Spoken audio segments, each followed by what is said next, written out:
So when I found out about PechaKucha, I knew that I wanted to be involved, but I didn't know what I wanted to do. So, and I knew the theme was cycle. So I wanted to write a poem about cycle.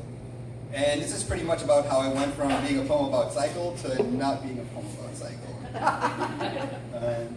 So now I'm just waiting for my slides to start. So yeah, the creative cycle. It's mostly my creative cycle. So I think creativity is like a wonderful thing that often gets overlooked. Creativity is so much fun, and everybody should strive to be more creative always. And I'm waiting for the first slide, because the first slide is about creativity being fun. Oh no, fact, people are not born artists. Art takes hard work and dedication. And that's often, people often think that, like people are born artists, but you're not born artists. Art takes as much work as anything else out there. And often it gets discredited as being, you're born an artist, but no, I tried very hard to be where I am, from drawing and doing all this stuff with long hours. But yeah, being creative is fun. It's like playing with cats. So like, I have a little cousin, his name is Davey, and he's super creative, because little kids are super creative. And so he loves to like reenact the games that he plays on his people's iPod touches, whatever, right? And one of his favorite games is Plants vs. Zombies, and all these zombie games. And so, oh no, it's movie, oh wait. So quickly, I'm kind of lazy sometimes, and I'll sit down on the couch, and he wants to play with me, and I don't want to play with him because I'm lazy. So he'll come up to me, and he'll just be like, "You press this button, and I'm a zombie, and I'll come to you." And so like I'll press the button as fast as I can to kill the zombie that he is, and eventually he wins and he jumps on me. But he just solved two problems right there using creativity. One, my laziness, and two, him finding somebody to play with.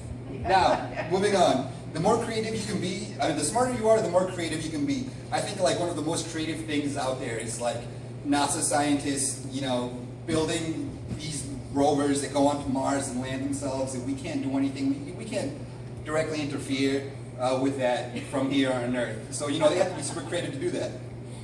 One of my advice to being creative is don't be a dictator. If you're creating some form of artwork or anything, you can't make it be what you want. It has to be like a conversation, you gotta let the art talk to you.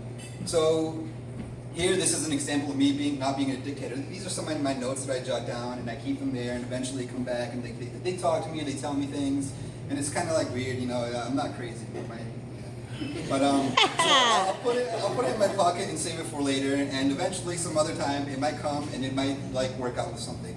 So this poem that I was writing, I wanted it to be about cycles.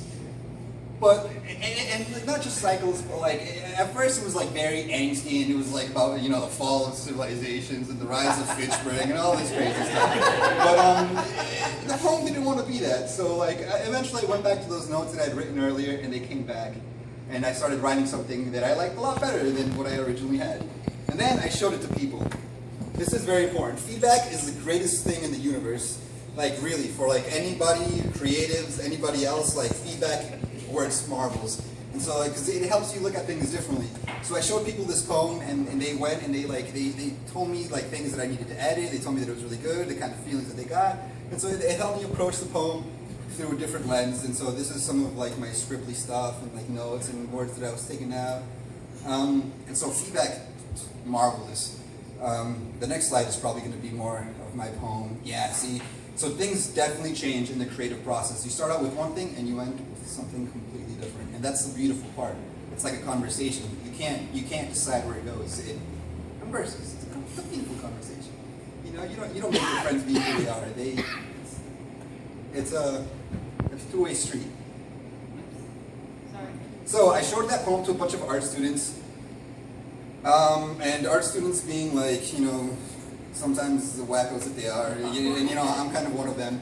They kind of gave me more ideas on what to do, and so for school we had this project, and it had to be based on a ruler, and I submitted my poem to be based on a ruler, because it's very, 6, 7, 7, every stanza is made out of 20 things. And so like, I had to bring it back to the ruler. So all of these, and a delivery method for the poem, so all of these are like each an inch long, and they make 6 inches, approximately, give or take a couple millimeters. And so that's like a necklace that I made that contains the poem, and the necklace is like a multi-tool, and it serves as a ruler. So this is a poem. I'll read it for you guys. It's called Units of Measurement. Let's see if I can open this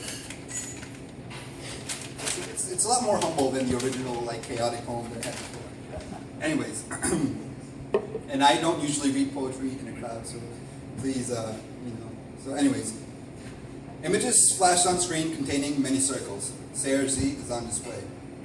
I swirl around my coffee, mixing the honey and the black. Meanwhile, my attention sways. The discussion dances on clumsy feet through the room. I attempt to keep awake. The bus stops, picks me up and around the city. Bicyclists go by outside.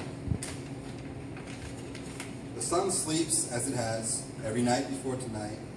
Bartender refills my drink. I leave the bar content and continue on to bed. My mind begins to wander. Slow down so that they just catch up.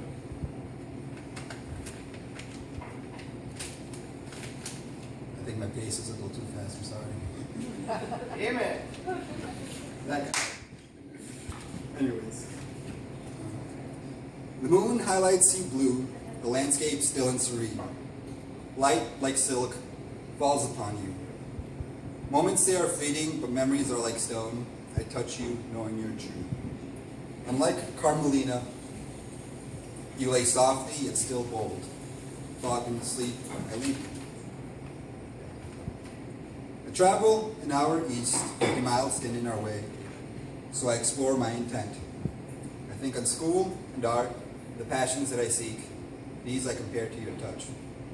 Equally lovely, yes, but I must prioritize, so my dreams take precedence. I wake up now, morning, too late to make my breakfast. I hurry and catch the train. I satisfy hunger, late to class as a result, the scurry was made in vain. Still, thoughts make time for you, so that if we drift, at least the memories will remain. And this is what I want to leave you guys with. I just want you guys to make something.